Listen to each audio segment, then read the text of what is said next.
kuasa mengikat hatimu.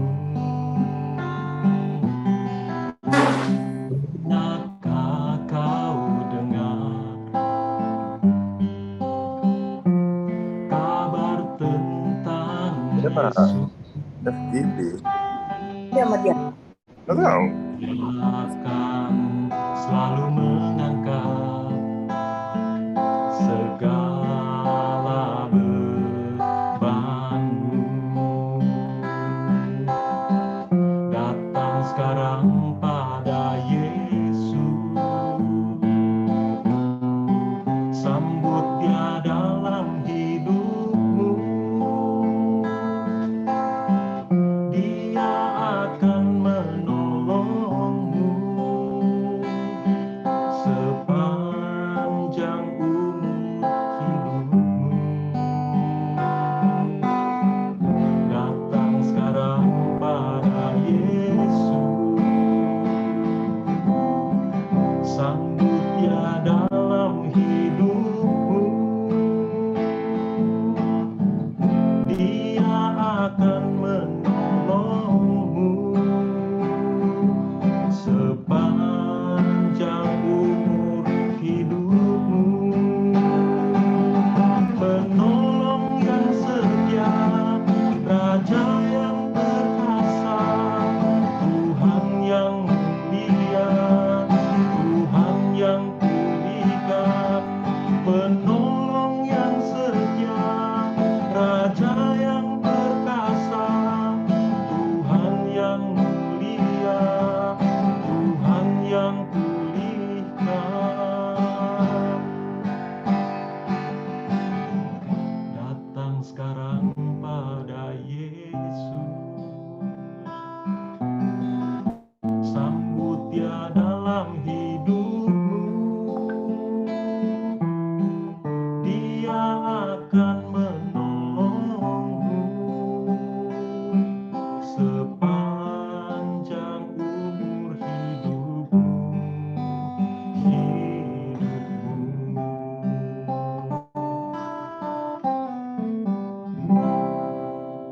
Tolong bantu ya, kalau pas ini kasih tanda Pak Herman. Iya.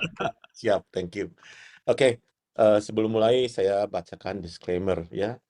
Oke, tujuan pembahasan kita dalam Zoom ini adalah membangun self-awareness tentang perlunya kesehatan mental yang akan berpengaruh pada keseharian kita dalam berrelasi dengan sesama maupun Tuhan.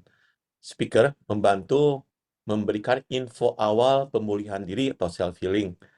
Dan bagi yang memerlukan bantuan konselor profesional, speaker bisa bantu refer ke lembaga konselor yang kompeten yang punya lisensi di Australia untuk teman-teman di Australia ya.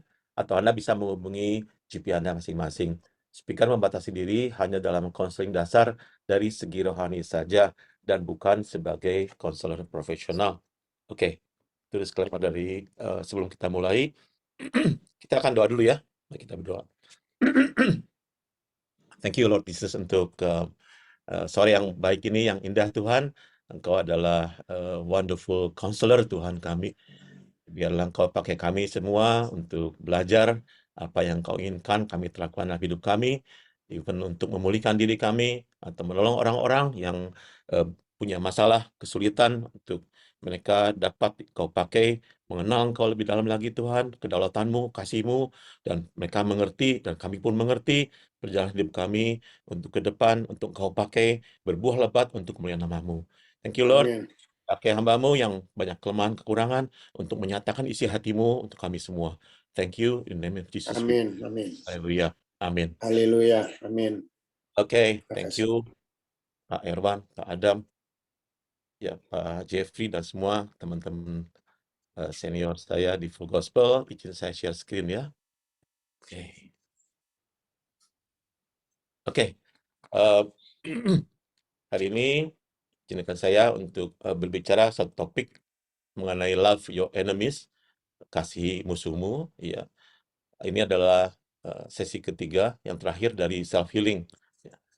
Tentunya karena saya juga masih belajar, nanti kita sama-sama boleh berdiskusi maupun dalam bentuk tanya jawab nanti ya. Oke, sebelum mulai saya mau untuk kita sama-sama brainstorming ya, Bapak-bapak, Ibu, ya, kebetulan ibu-ibu sebagian ya.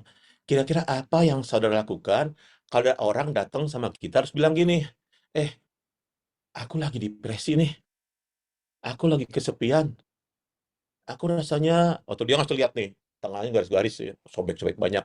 "Aku nih baru self-harm," gitu. "What should I do?" Atau, "Aduh, ini pikiran bunuh diri tiap hari ada dalam diriku." Ya, atau gini misalnya, eee, mungkin saudara ya, atau, anak saudara, atau siapapun ya, atau orang yang kita layani, atau anak daripada orang yang kita layani, datang kita bilang gini, "Eh, kayaknya tuh orang-orang LGBT oke tuh, kenapa ya kita nggak boleh berteman sama mereka?" Atau ada yang lebih worse, saudara bilang gini, "Tuh, kayaknya aku sih," perempuan misalnya ya, "saya nggak tertarik sama laki-laki tuh, teman-teman saya perempuan kayaknya lebih oke, gitu. Laki-laki sih, wah parah nih, ya mulai sign-sign ke arah LGBT." Atau orang sebagian misalnya datang kita bilang gini, "Aku nggak percaya Yesus nih, kayaknya mendingan aku nggak kenal Tuhan deh, ya nggak ke gereja." Atau orang datang ke kita bilang gini, "Saya mau hidup barengan sama pacar saya tanpa pernikahan." Atau ada juga, ini semua asli ya, kejadian asli ya, di dalam ruang konseling banyak ditemukan seperti ini. Atau orang bilang gini, dia diperkosa oleh pendeta, pendetanya dekat sama orang tuanya, saudara. Ya. Terus anaknya ini tahu, mereka dekat gitu. Jadi anaknya bingung, ngomong orang tuanya pasti nggak percaya. Gimana akhirnya? Diem. Tapi itu menjadi luka sangat dalam dalam hidupnya. Nggak bisa ngomong, saudara. Datang ke saudara, misalnya minta, "Aduh, aku ini bingung, Om. Tante, aku bingung nih. Kejadian seperti ini." Pertanyaannya, what are we gonna do? Karena ini banyak ya kehidupan kita. Terjadi di mana-mana. Puji Tuhan ya, kalau anak-anak kita semua baik-baik. Kalau pada orang-orang sekeliling kita yang datang pada kita, what are we gonna do? Saudara, ini hal yang perlu kita pertimbangkan ya. Kalau kita bilang, "Oh, kamu ini mendukakan Tuhan, kamu nggak jaga kekudusan, kamu ini tahu nggak firman Tuhan bilang ini." This is right, this is true. Tapi untuk orang-orang sedang dalam masalah kegelapan, kekelaman ini, mungkin belum saatnya kita nyampe ke arah situ, saudara. Mungkin kita bilang, kamu mesti bertobat." Orang self-harm, saudara, sulit gitu tuh mereka ngerti ya. Diperlukan pengetahuan, ya, untuk kita punya empati. Mereka tuh perlu didengarkan, dimengerti, diterima keadaannya, punya empati dari kita sebelum kita mengajak mereka mengerti perjuangan mereka dan mengerti siapa Tuhan. Next nanti, saudara, gitu ya. Oke, enemies. Love your enemies. Enemies ini diartikan konteksnya kita adalah orang yang melukai kita di masa sekarang maupun di masa lalu, termasuk orang-orang orang tua kita, orang terdekat ya. Karena bisa aja mereka menyakiti kita tanpa sengaja ya. Mungkin bentuknya membanding-bandingkan, meneglect karena sibuk, kekerasan ya, konflik orang tua, bukan dengan sengaja untuk melukai kita sebetulnya. Ini kita pernah bahas kemarin ya. Oke, ya, dasar dari eh, pemulihan pemulihan diri itu dari Lukas 6 ayat 27-28. Ya.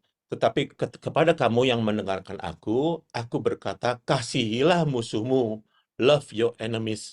Ya, di sini ada terjemahan bagusnya, saya itu ya ambil saya, love that is unselfishly seek the best, ya, dengan tidak selfish mencari hal yang baik dari musuhmu, dari orang yang sudah menyakitimu. Ini dasar, saudara. Nanti sama nih, dasar-dasar ini adalah dasar pemulihan diri kita dari Lukas 6 ayat 27 ya. Kemudian yang kedua adalah berbuatlah baik. Itu makanya make it a practice to do good to those who hate you, termasuk who hurt you, saudara. Make a practice. Jadi perlu dia lakukan berulang, berulang, berulang. Mungkin saudara semua kita tahu ya, waktu Yesus tanya, berapa kali sih kita mesti mengampuni orang bersalah pada kita? Tuhan Yesus bilang 77 kali. Ya, maksudnya adalah menjadi lifestyle kita untuk mengampuni orang bersalah pada kita atau melukai kita ya. Make it a practice menjadi lifestyle kita. Ini bicara mengenai pengampunan. Kemudian mintalah berkat, bless. Kemudian adalah bagi orang yang mengutuk kamu dan berdoalah. Saudara, 4 ini adalah hal dasar daripada pemulihan diri. Yang mengasihi, berbuat baik, menjadi lifestyle, kita punya pengampunan, minta berkat, ya, dan juga berdoa untuk mereka. dirangkum secara 6 tahap pemulihan adalah menyadari, kita udah belajar ya 2 sesi yang lalu. Pertama tentang cara pandang, kedua menyadari ya. Menyadari bicara mengenai pikiran, perasaan, keinginan, tindakan itu jiwa kita, our soul ya. Bukan our body, bukan our spirit, tapi our soul, jiwa kita. Ya, kita udah bahas juga yang lalu. Ya, ini bisa kelihatan dari trigger ya.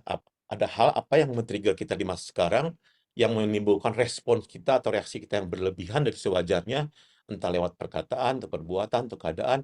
Nah, itu adalah hal yang perlu kita waspadai, cermati. Ada apa ya? Mungkin ada hal-hal tertentu yang belum terpulihkan di masa lalu kita. Ya, ini menyadari ya. Next-nya adalah kedua adalah mengakui. Kita akan cepat aja 6 proses ini. Nanti banyak ke Q&A ya. Mengakui adalah ada 4 macam. Satu adalah self-talk. Self-talk bicara begini. Waktu kita mulai tahu di mana kita terluka, kita coba mencari tahu sumbernya dari mana. Asal sumber masalah luka itu dari mana datangnya. Kita cari dengan jelas dan detail, saudara. Kemudian menyatakannya atau kita bilang mengeluarkan emosi negatif tersebut. Ya, macam-macam caranya ya. Kalau mulai dengan self-talk itu berbicara mendetek dengan transparan, bicara tentang diri sendiri, tentang masa lalu kita, belum kepada orang lain, kepada diri sendiri, atau kepada Tuhan dalam bentuk doa. Saudara, ini sulit, saudara. Kalau nggak dilatih, sulit.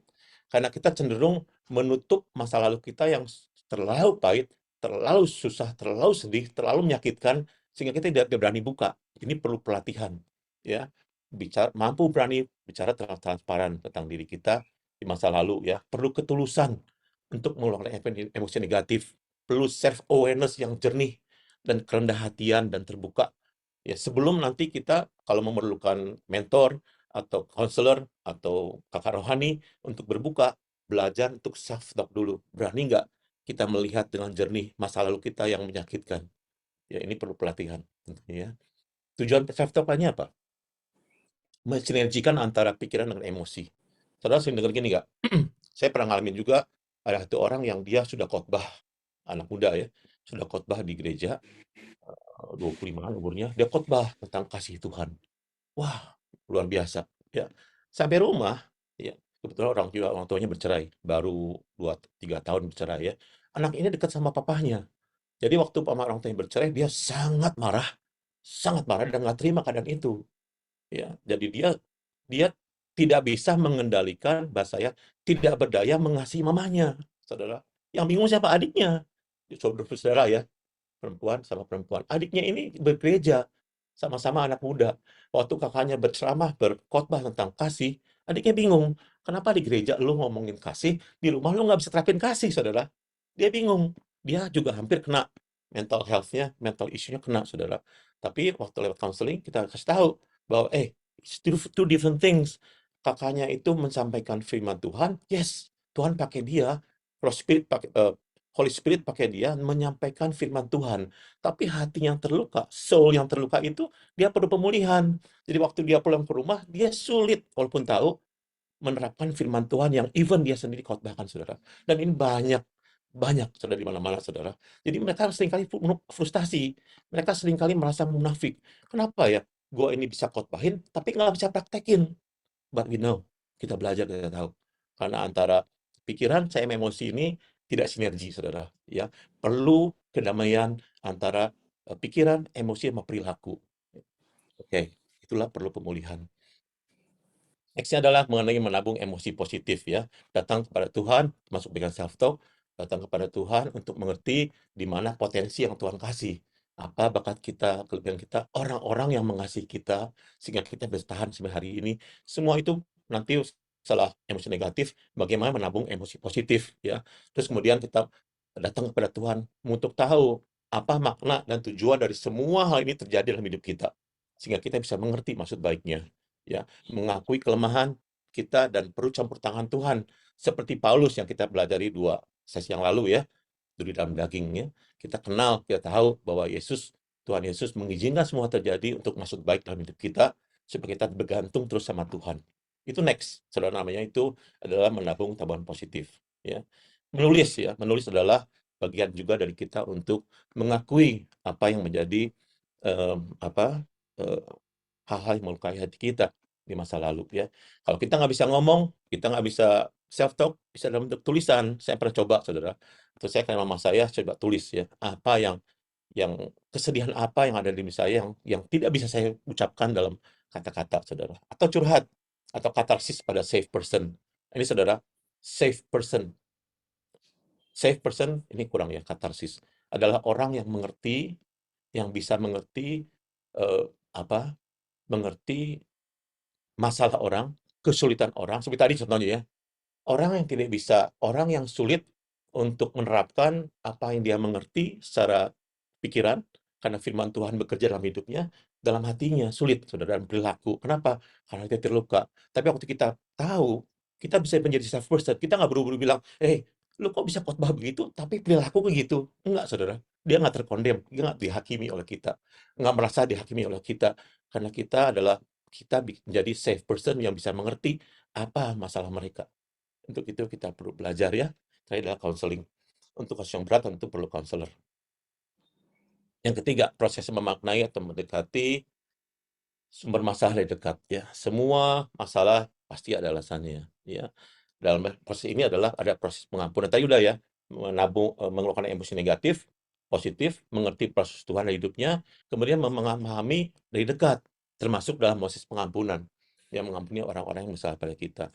Di sini tentunya nggak lepas dari bagaimana seorang menghidupi bahwa Tuhan sudah mengampuni eh, kesalahan dosa-dosa dalam hidupnya. Saya ada satu satu eh, ilustrasi percakapan fiktif yang buat saya sangat baik ya. Waktu saya datang sama Tuhan, Tuhan Yesus tanya saya gini, Agus, coba kamu ingat deh selama hidup kamu sampai hari ini, ya umur hari ini gitu. Dia tanya nih, dalam hidup kamu ini pelanggaran, dosa, kesalahanmu apa aja ingat gak? Oh ingat, ya. Wah, diulas banyak banget gitu.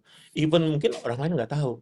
Orang tua saya nggak tahu, istri saya nggak tahu, mungkin anak saya nggak tahu, tapi saya tahu dan Tuhan tahu. Saudara, waktu Tuhan bilang gini, tahu nggak? Waktu engkau datang sama aku hapus semua. Semua pelanggaranmu aku tidak perhitungkan. Seperti dari timur ke barat, demikian juga semua pelanggaranmu aku hapus, tidak dihitung sama sekali. Oh, terima kasih Tuhan. Terus Tuhan bilang, oke, oke. Sekarang lihat nih, siapa orang melukai kamu? Oh, si A, si B. Apa sih kesalahan dia? Saya ingat-ingat dong. Ini Tuhan, ini. Mungkin 5 atau 6 gitu ya. Tuhan bilang, bandingin sama kesalahan pelanggan kamu sama aku. Wah, nothing. Saudara, saya mau coba menghidupi ya. Firman-Nya ada, tapi saya coba menghidupi. Iya benar ya.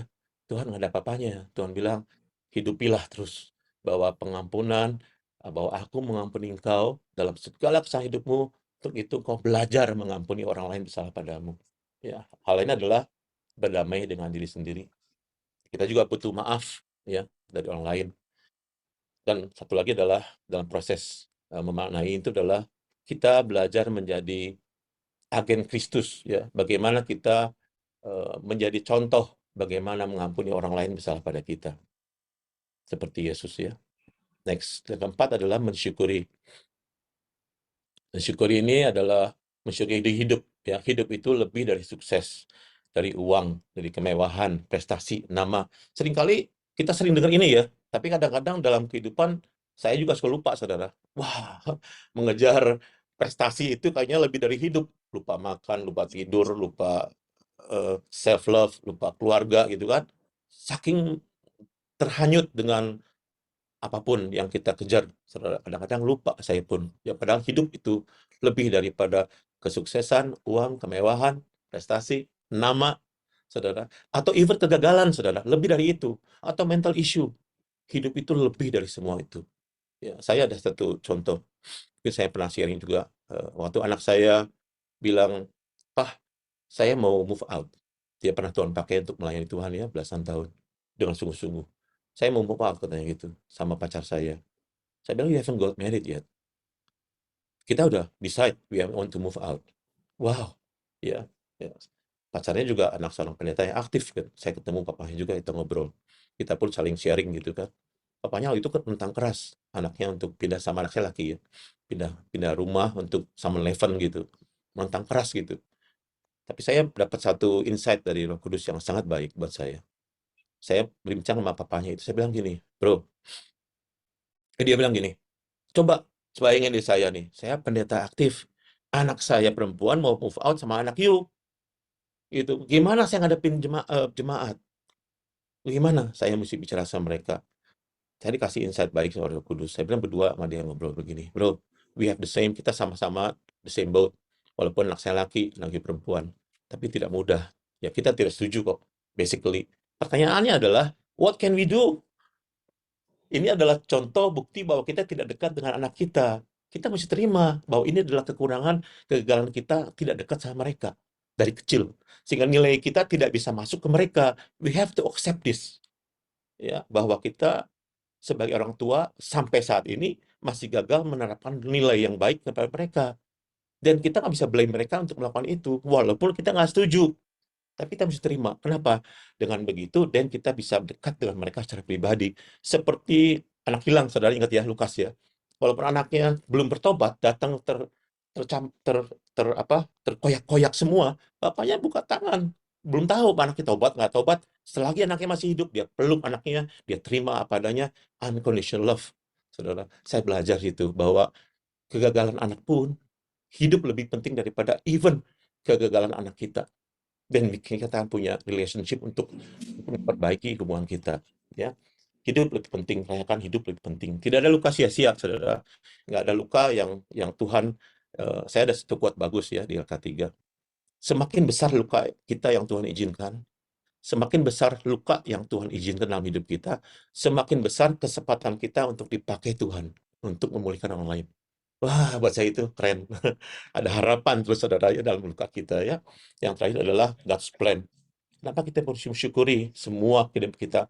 Karena dalam Roma 8:28-29 itu adalah bagian daripada God's plan. Saya kira saja ya untuk God's plan ini. Ya, saya nggak baca ya, biar cepat aja. Ya, menentang kebaikan bagi mereka yang mengasihi Dia, terpanggil sesuai dengan rencana Allah atau His plan. 29 yang keren nih. Ya. Seringkali, dulu pun saya ya, kalau membawakan ini, berhenti di sini, saudara. Kita tahu sekarang bahwa Allah terus bekerja dalam sesuatu untuk mendatangkan kebaikan bagi mereka yang mengasihi Dia. Seringkali saya tutup, berhenti sini, saudara. Jadi, kebaikannya menurut termnya saya. Padahal, selanjutnya penting. Apa kebaikannya itu? Semula untuk menjadi serupa gambarannya. Confirm to the image of His Son and share His complete sanctification. Ya, menjadi sulung di antara banyak saudara. Ini yang penting, saudara. Seringkali saya pun terjebak dengan kebaikan itu Kang Tao, Chen, saudara gitu ya. Padahal kebaikan ini menjadi serupa dengan Dia. His complete sanctification termasuk apa? Dalam kesengsaraannya, dalam penderitaannya, dalam salibnya, saudara. Kenapa? Yang mau serupa sama Dia ikut, saudara, dengan semua ini. Penderitaan, kesengsaraan, salib itu bagian daripada kita menjadi serupa dengan Dia, saudara ya. Yang ini saya akan cepat aja. Ya, sanctification ya, atau pengudusan. Ada 3, sekilas saja ya. Ada 3 proses: justification, sanctification, glorification ya. Justification, pembenaran saat kita terima Tuhan oleh darahnya, ya, oleh penebusannya sekali dalam seumur hidup. Kita sungguh-sungguh percaya kita diselamatkan, lepas dari dari penalti dosa, saudara ya. Sanctification, pengudusan kita yang berlaku seumur hidup kita ya. Glorification adalah tentunya pemuliaan, diberi tubuh kemuliaan waktu kita meninggal atau rapture yang tadi ya. Ya, oke, sekilas saja. Sanctification, kita dibersihkan, kita dikuduskan oleh His grace. Tapi ada cooperative work dengan His grace, dengan Holy Spirit sepanjang hidup kita. Ya, sanctification termasuk pemulihan diri. Ya, have the nature and reflect life of Christ. Ya, kita dari nature of sin diubahkan menjadi nature of Christ, ya, reflect the life of Christ. Ini memerlukan lifelong span dalam hidup kita. Ya, tujuannya apa? Set apart, untuk dipisahkan, dikuduskan untuk kegunaan atau fungsi dan tujuan Tuhan dalam hidup kita. Oke, kelima, memberkati atau mendoakan. Let me see. 22 menit. Terus ya, memberkati atau mendoakan. Ya, apa yang dimaksud dengan memberkati. Kenapa kita perlu memberkati orang yang melukai kita? Karena sebetulnya tanpa mereka, kita tidak kenal diri kita, saudara. Oleh orang-orang yang melukai kita, then we know who we are. Nah, ini pun alarm Tuhan untuk kita datang pada dia. Seperti, again, duri dalam daging Paulus. Tanpa duri dalam daging Paulus, dia tidak akan mendekat sama Tuhan lebih dalam lagi daripada sebelumnya. Then he knows who he is, and he knows who God is in his eyes. Setelah dia tahu ada duri dalam daging, dan Tuhan tidak mencabut duri dalam dagingnya. Di dalam kelemahannya dia bertahu, oh iya, gue nih lemah. Gue nih gak ada apa-apanya. Kuasa Tuhan yang besar dalam diriku. Dan he knows di mana dia berdiri, dia tahu siapa Tuhan dia yang besar dalam hidupnya dan mengasihi dia. Ya, juga kemudian adalah tangguh iman, ya. Orang perlu memberkati orang lain karena dia akan mempunyai iman yang lebih tangguh. Dia akan mengakui kedaulatan Tuhan dalam hidupnya, mengakui kebaikan Tuhan lewat kekelaman, saudara, bukan lewat semua kebaikan saja, kebaikan secara manusia ya, tapi kekelaman hidupnya, dan dia belajar bisa mengampuni siapapun yang melukai dia. Ya, dia tahu kenalan rencana Tuhan, dan dia pun dapat berfungsi lebih baik lewat pemulihan diri.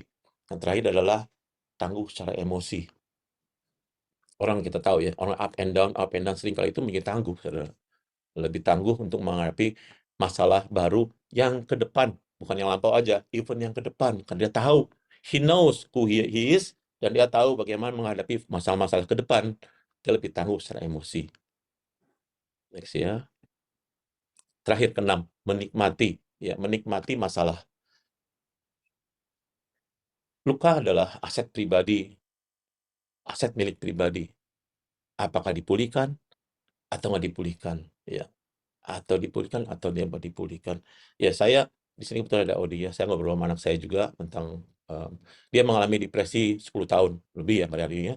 Waktu kita ngobrol-ngobrol, dia sedang menghidupi. Saya belajar dari Audi ini bagaimana menghidupi diri ini dalam depresinya. Dia belajar menerima ini sebagai properti. Gampang, saudara. Kita cenderungnya kalau doa apa? Tuhan, angkat ini luka, angkat ini depresi, angkat ini kesepian, angkat seperti duri daging Paulus, saudara. Kita mau Tuhan angkat, saudara. Tapi kalau Tuhan bilang, I want it to stay with you, apa yang kita kerjakan? Kita bilang, Tuhan, oke, I'll accept it sebagai aset pribadiku. Ya, jadi pemulihan bukan nomor satu, bukan pemulihannya, fokus pemulihan itu, bukan pemulihannya, tapi pengenalan kita sama Tuhan, pertumbuhan otot iman dan emosi. Itu yang penting, saudara. Pertumbuhan kita dengan Tuhan. Ya, oke. Salib Kristus ya.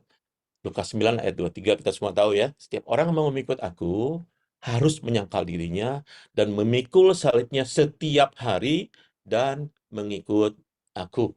Ya, menyangkal diri adalah proses kita untuk tidak mengikuti yang daging kita, mengikuti kemauan roh atau firman Tuhan ya. Itu adalah juga kenapa kita perlu untuk belajar menikmati masalah kita, kalaupun kita tidak dipulihkan.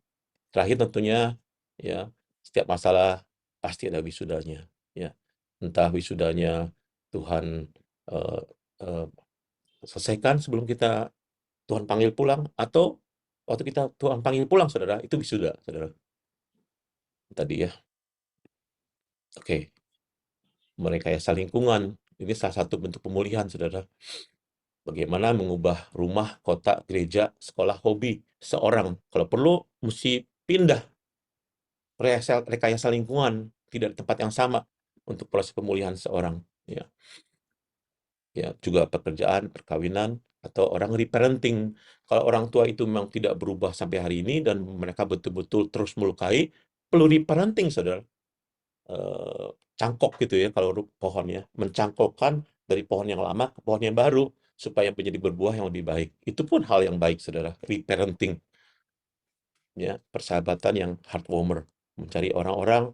Saya senang, saya sebagai cerita ya, ini luar biasa nih full gospel ini. Kita punya teman-teman yang sungguh-sungguh genuine, mau saling mendukung, punya heartwarmer, sehingga kita nggak feel alone, saudara. This is a good community yang kita perlu pertahankan terus ya, dan kita rawat, saudara. Cari bantuan ya, mentor atau konselor, tanam iman positif, dan temukan kasih Tuhan yang diandalkan. Terakhir, saya penutup, saya berikan mengenai kesaksian Joni Eareckson. Joni ini adalah seorang perempuan yang dia senang berenang ya. Suatu ketika waktu dia berenang, dia kecelakaan. Lumpuh tulang belakang sampai ke bawah. Sampai nggak bisa apa-apa, saudara. Setahun dia depresi berat. Ya. Mau bunuh diri gagal berapa kali. Dia emosinya terpuruk dan dia sebagai orang percaya hilang imannya. Dia bilang, wah Tuhan ini parah, dia bilang gitu. Benar-benar dia nggak punya masa depan. Hilang imannya sama Tuhan. Ya. Tapi teman-temannya pelan-pelan mendukung dia, terus doain dia, deketin dia. Pelan-pelan setelah setahun 2 tahun, dia mulai nih, semangat hidupnya mulai tumbuh. Dari asal mau mati, dia mulai tumbuh. Ya, dalam 2 tahun rehabilitasi, dia pun mulai sadar, hidup itu cuma pilihan. Dia mau terus marah dan menyesali pada Tuhan, atau dia mau mulai menghidupi pengharapan dalam Tuhan, dengan mengatakan bahwa the best is yet to come. Karena hidup ini belum selesai. Jadi yang terbaik pasti akan datang yang Tuhan belum kasih sama dia gitu. Nah, sekali waktu dia bergumul dalam doanya dia tanya Tuhan gini, tanya, "Tuhan, kenapa kamu nggak jawab aku? Kenapa engkau tidak jawab doa aku?" Tuhan jawab, dia bilang gini, anakku, aku jawab doa kamu." Hah? Si Joni bilang ini, "Mana buktinya? Aku masih lumpuh nih, masih di kursi roda." Tuhan jawab lagi, "Itulah jawaban doamu padaku. Aku ingin kamu tetap lumpuh dan di kursi roda, jadi saksi dan berkat bagi kaummu yang cacat." Oh, Joni tahu jawaban Tuhan itu nguatin dia. Dia bilang gini, "Oh, is that what you want, God?" Dan itu mengubah paradigma dia tentang doa. Doa bukan lagi Tuhan menuruti apa yang kita mau, saudara. Dia belajar bahwa kita mengerti apa hati dan kemauan Tuhan dalam doa kita. Jadi Joni nggak lagi doa minta kesembuhan. Kalau dia doa, dia bilang, "Tuhan, pakai aku di dalam kelumpuhanku." Wah, buat saya baca ini juga keren, saudara. Pakai aku dalam kelumpuhanku, karena engkau itu yang kau mau, dan aku mau ikutin apa yang kehendakmu. Wah, keren. Ya. Setelah rehab, dia belajar melukis pakai gigi. Awalnya sulit, saudara ya. Tapi lama dia bisa bikin lukisan pakai gigi sebagainya. Akhirnya menginspire. Diundang Presiden Amerika ya, bersaksi ke seluruh dunia. Lukisan dicari orang, dikoleksi ya.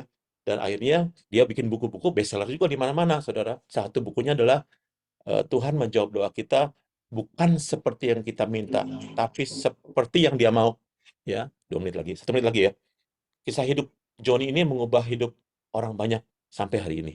Salah satu bukunya Di Balik Awan, ya, itu tentang kisah hidup yang sangat bestseller, dan dia juga bicara di banyak radio, saudara, ya, menjadi banyak juga award buat dia. Yang penting lagi adalah dia membangun semangat hidup jutaan manusia sampai hari ini, saudara.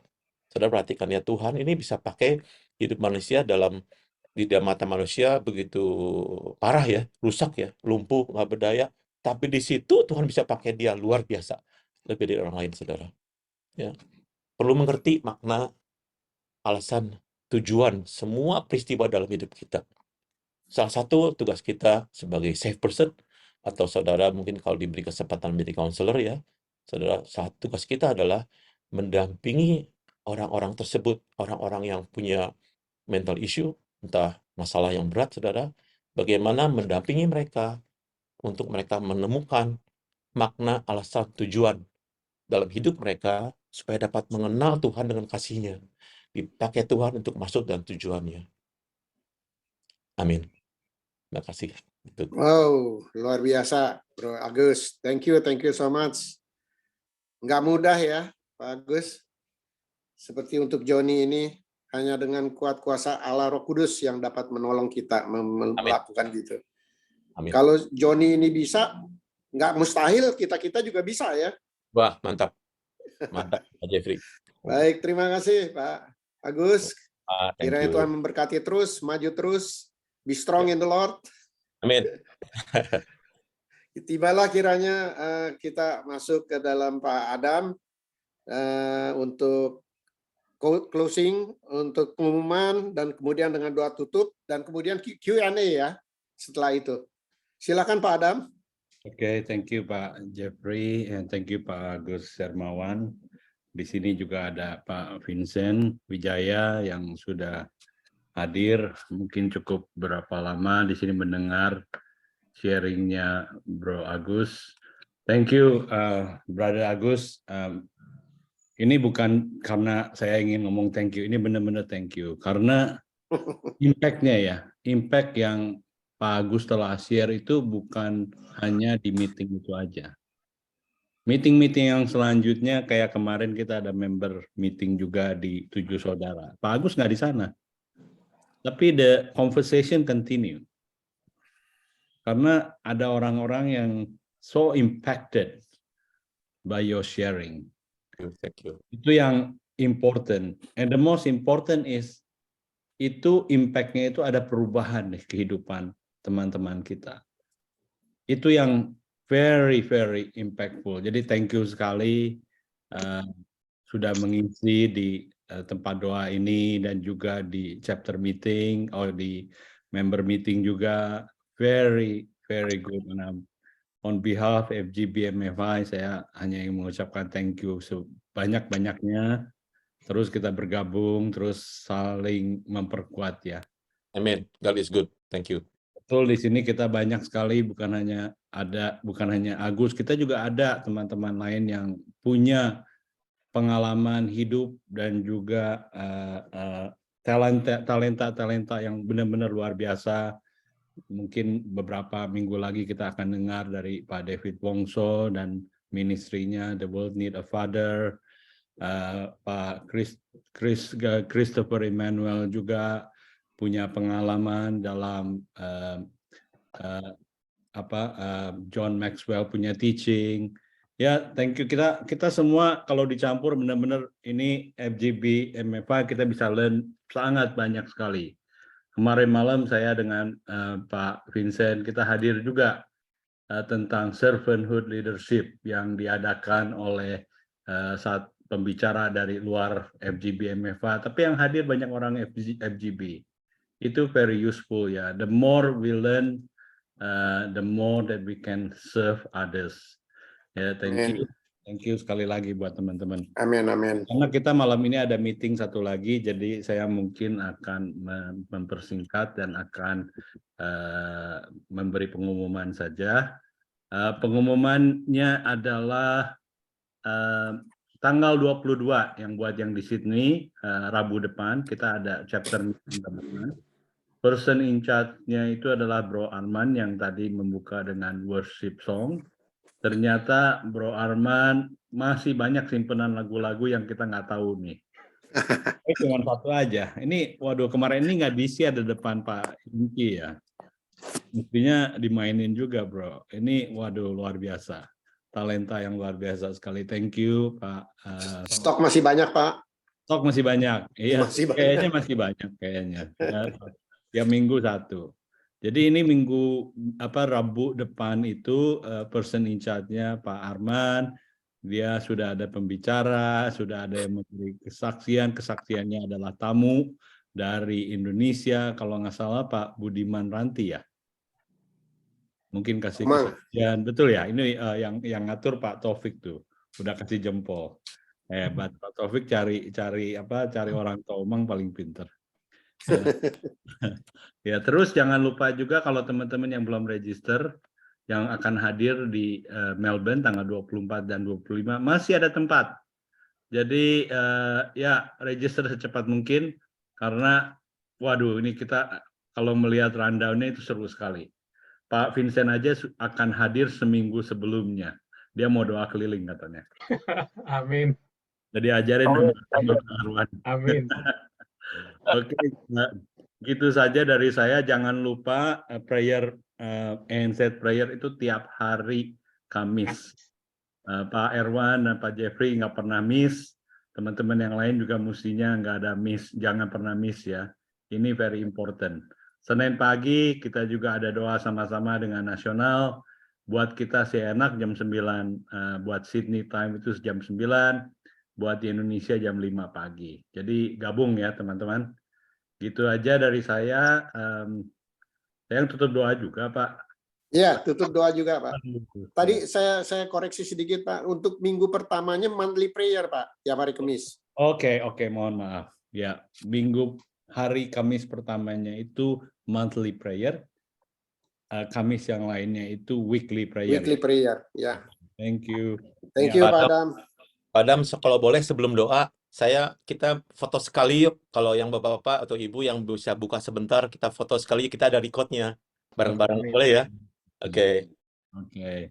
silakan. Kalau ada pada bisa buka sebentar, 2 detik aja. Oh, ada Pak Vincent. Ada Pak Vincent, Pak Jimmy. Udah ganteng loh nih Pak Agus. Udah ganteng. Oke, sebentar ya. Saya coba. Ups. Wah, Pak Ada Vincent, Jimmy lagi. Pak Halo, Bro Oke. Vincent ketawanya ciri khas tuh. Oke. 1, 2. Thank you. Silakan. Thank you, thank you. Thank you. Oke. Silakan Pak Adam. Tuhan, terima kasih Tuhan, Kau telah mengumpulkan kami lagi pada malam ini dan telah Kau membawa brother kita, Pak Agus Hermawan, yang sudah dilengkapi oleh-Mu untuk memberi counseling dan memberi ajaran-ajaran yang sangat baik bagi kita semua, Tuhan. Dan saya tahu semua message yang dia share dan juga minggu-minggu yang lalu masih bekerja di dalam hati teman-teman kita, karena kami semua mempunyai pertanyaan, Tuhan. Bagaimana kami menghadapi kehidupan dan kesulitan yang ada di depan kami. Tapi kami yakin, Tuhan, Kau adalah jawaban dari semua pergumulan kami semua, Tuhan. Dan kami mohon supaya kami bisa introspeksi diri kita sendiri dan juga bisa menjadi blessing buat orang-orang di sekeliling kami, di keluarga kami, di mana mereka kadang-kadang sedang menghadapi kesulitan di dalam kehidupan mereka. Kami bisa membantu mereka, atau kami bisa refer kepada teman-teman lain yang lebih mengerti mengenai hal-hal seperti ini. Tuhan, kami akan menutup doa pada malam ini, tapi saya yakin masih banyak pertanyaan yang akan ditanyakan di tempat ini. Kami mohon Tuhan, seterusnya Kau telah terus membimbing kami semua. Semua pertanyaan yang ada di dalam hati kami, Kau akan membantu menjawabnya. Roh Kudus akan membantu kami menemukan orang-orang yang bisa menjawabnya atau menjawabnya langsung kepada kami, Tuhan. Saya yakin Tuhan, Kau akan membimbing kita semua dan ingin menjadikan kita orang-orang yang bisa dipakai dengan sesempurna mungkin di marketplace. Tuhan, terima kasih atas Pak Erwan dan Pak Jeffrey yang begitu setia untuk membuka wadah dan doa ini tiap minggu. Tuhan, berilah karunia yang sangat besar atas pengorbanan mereka, karunia kepada kami semua, Tuhan, karena kami yakin, Tuhan, kami perlu semua itu, Tuhan, dan mohon maaf, Tuhan, kalau ada kesalahan dalam doa-doa kami dalam mengadakan acara ini, Tuhan. Kami ingin memperbaiki segala sesuatu supaya kami bisa menjadi contoh yang baik di depan teman-teman kita dan juga di depan-Mu, ya Tuhan. Terima kasih. Kami mendoakan semua ini dalam nama Tuhan Yesus. Haleluya. Thank you, Pak Adam. Thank you, Pak Agus. Thank you, everybody. Thank you. Ada Mungkin Q&A, ada boleh tuh, Q&A. masih ada waktu, boleh. Thank you all. Bro Taufik, masih ada Q&A, boleh nggak? Ada berapa Boleh, menit? boleh. Masih ada 15 menit. Oke. Oh, silakan. Ini Saya soalnya nih, the next kita meeting kan- itu bosnya. Kita kan meminjam sama Pak Jeffrey nih. Saya sebelumnya mengucapkan terima kasih waktunya Pak Jeffrey, Pak Erwan. Sama-sama. Sama-sama. Yang setelah didoakan, semoga panitia ini emang semakin, waduh, ntar hasilnya semakin wow nanti di Melbourne. Iya. Amin, Iya. amin, amin, Bro Ya, Bentar Taufik. lagi Bro Taufik itu. Kalau ada Ada- pertanyaan, silakan. Ada pertanyaan teman-teman? Mungkin ada Ya, dari- saya mau nanya Pak Agus tuh. Silakan Pak. Mudah-mudahan bisa Yang jawab. dimana kita mencoba memaafkan yang berbuat salah kepada kita tadi, ya kan? Ya. Itu awalnya agak susah, Pak. Karena kalau kebencian itu yang kita alami, apalagi kita ditipu soal uang, ya kan? Ya nggak usah uang dah. Kalau ada lagi kalau yang kita punya istri atau seperti apa ya, tapi kalau masalah saya sih di uang. Itu awalnya Pak, benci sekali. Cara melepasnya, kalau saya waktu itu berdoa dan juga konsultasi sama pastor hanya bilang, dia tunjuk hati saya, itulah mulai dari sini dia bilang. di hati saya gitu, ditunjuk. Masalahnya di hati kamu. Kalau kamu tetap menaruh kebencian, ya itu akan terus. Tapi kalau kamu melepasnya, artinya mencoba melepasnya, itu benar-benar bebas tuh, Pak. Oke. Jadi tadi yang Pak Agus bilang betul sekali, teman, susah awalnya. Kita udah susah payah ditipu uang gitu kan. Ya. Gimana caranya nih? Saya dikuatkan banget nih benar-benar di wadah ini FGB Men. Belajar terus, ya kan, kita memupuk hati, ya kan. Kalau kita ditegur atau ngomelin sama orang atau kita belajar, Pak, harus sabar, ya kan. Nah, disinilah saya bilang kalau soal tipu atau tadi yang orang musuhin kita atau apa, saya coba menenangkan. Jadi kita kalau kemarin di member meeting itu ada member kita berdamai dulu sama diri kita, baru kita bisa ya kayak gitu ya Pak ya. Betul, Pak. Jadi Ya, betul. tadi Mulai. sharing tadi itu benar-benar saya juga berarti kayak kesaksian, yaitu bagus sekali. Ya. Awalnya itu kalau memang kalian punya musuh, cobalah dari diri sendiri. Musuh yang sebenarnya yaitu diri sendiri. Karena Very good. karena kita merasakan ditipu, ya kita kalau tidak mendamaikan diri dulu ya sama orang itu ya susah. Ya, betul. Iya. Very good, Pak Taufik. Thank you.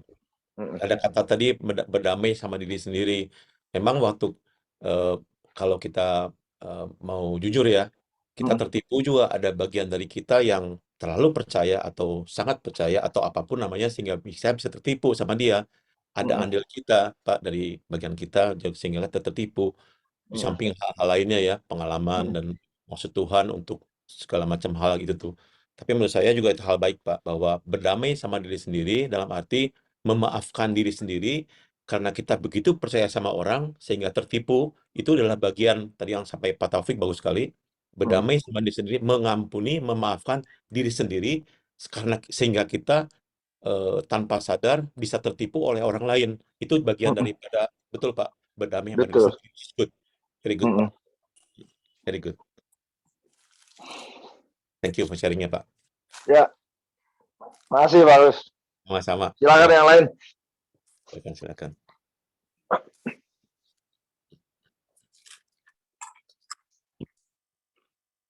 Mungkin ada yang lain, teman-teman. Thank you tadi Bro Taufik, bagus sudah jawab.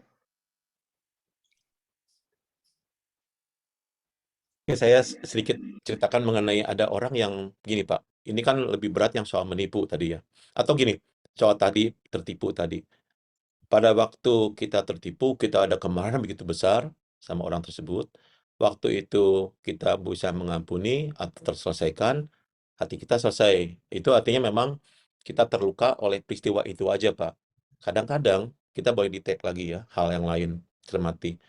Ada orang yang memang merasa tertipu, mungkin bukan soal uang, oleh perilaku seseorang, tapi dia marahnya begitu dalam, walaupun orang itu udah minta maaf, dia masih sulit untuk mengampuni. Kadang-kadang boleh dicermati, hal itu bukan terkait oleh perilaku itu saja, Pak. Ada perilaku di masa kecil, waktu dia tertipu, dibohongi, misalnya oleh orang tuanya, atau oleh saudaranya, yang begitu melekat dalam hatinya, sehingga waktu dia beranjak dewasa, tertipu kejadian yang mirip, dia susah mengampuni orang itu.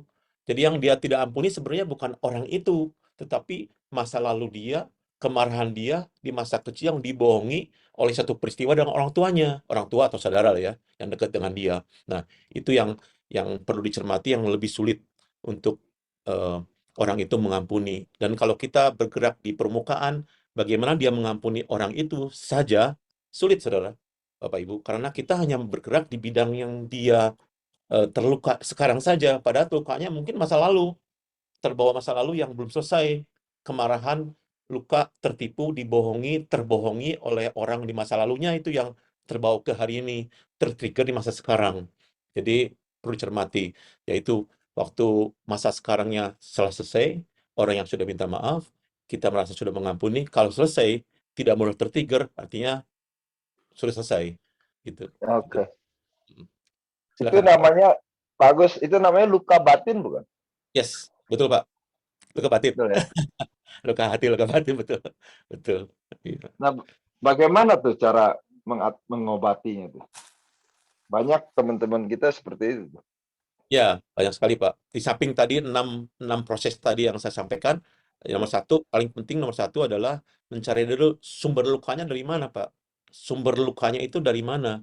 Apa dasar sumber lukanya itu? Kalau butuh sumber lukanya dari mana? Di-tag sumber lukanya, kemudian dipelajari, dikeluarkan emosi negatifnya. Seringkali kalau kita kan gini, karena kita nggak belajar dulu pun saya gitu. Waktu orang dia kembali masa lalu, dia marah, kita bilang, udah, itu udah masa lalu, jangan ingat-ingat lagi. Apalagi misalnya orang tuanya udah meninggal, jangan disebutin lagi, udah. Kita bilang dosa, orang berhenti. Padahal orang yang terluka itu nggak pernah bisa mengeluarkan emosi negatif dari kecil.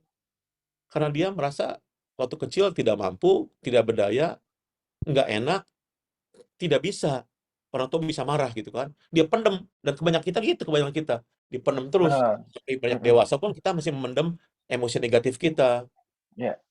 Iya. Kalau itu tidak berefek ke hari ini, that's okay. Tapi kalau itu berefek ke hari ini, sehingga ada kejadian serupa, kita mudah ke-trigger, yang tadi saya sampaikan ya, ke-trigger, kita bereaksi, berespon lebih besar dari seharusnya, nah itu kita perlu cermati. Kenapa ya saya ini dengan hal ini begitu besar masalahnya, responsnya. Nah itu perlu kembali ke masalah kita. Oke. Gitu. Makasih, Pak. Thank you, sama-sama. Pak. Thank Thank you, you. Pak Taufik. Thank you, Pak. Tadi Pak Agus bilang mengenai Nevida ya, namanya Nevida. Yang mana? Tadi Pak Agus. Evida. Oh bukan Pak Agus. Itu Arman, sorry Arman. Arman yang bilang untuk mendoakan untuk Nevida. Nevida ya bro ya? Yes, ya. Dia Muslim tadinya, tapi dia menjadi Kristen di gereja kita.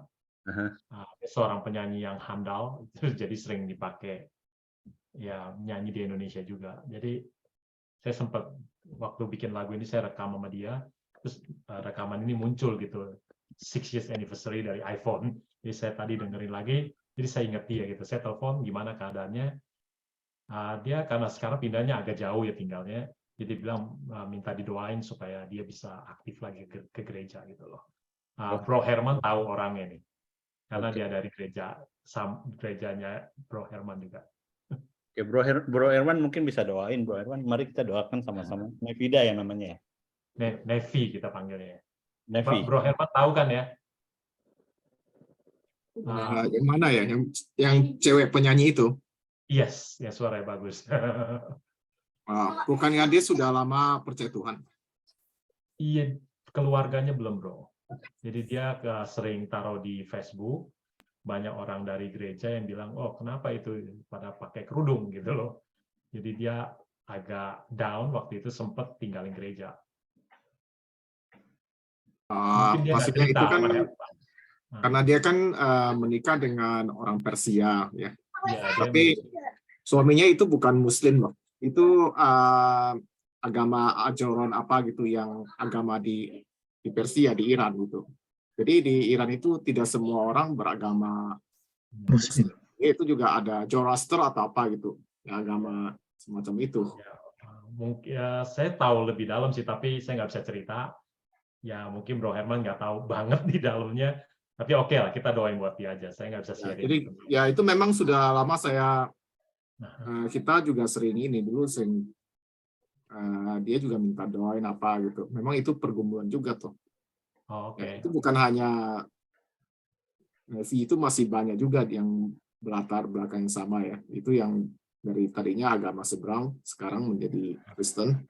Itu juga pergumulan, dan itu bukan hanya Muslim ya. Kita orang-orang Tionghoa juga, yang kayak kita saudara kita itu yang masih beragama Konghucu, Buddha itu juga lumayan tantangan ya, jadi tidak lebih gampang dibanding orang Muslim juga sih.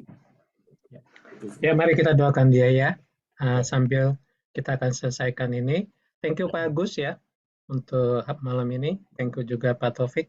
Ya, kita satukan hati untuk berdoa untuk Novida ini.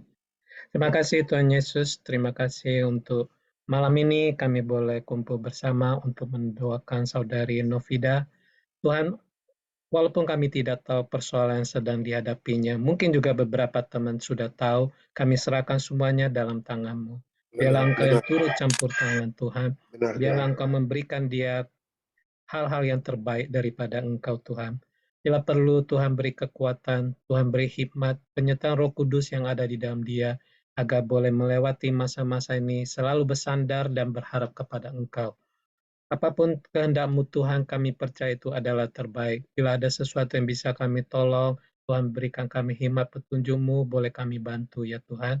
Kami serahkan saudari Novida, keluarganya, sanak saudaranya, mungkin juga orang tuanya, ke dalam tangan-Mu. Biarlah Tuhan yang turut campur tangan. Terima kasih Tuhan untuk malam ini, dan hanya dalam nama Tuhan Yesus kami berdoa dan mengucap syukur. Amin. Amin. Amin. Thank you Pak Agus. Kita keep in touch. Kita ketemu lagi. Thank you, Untuk Pak. teman-teman yang Terima sudah kasih Pak bergabung. Agus.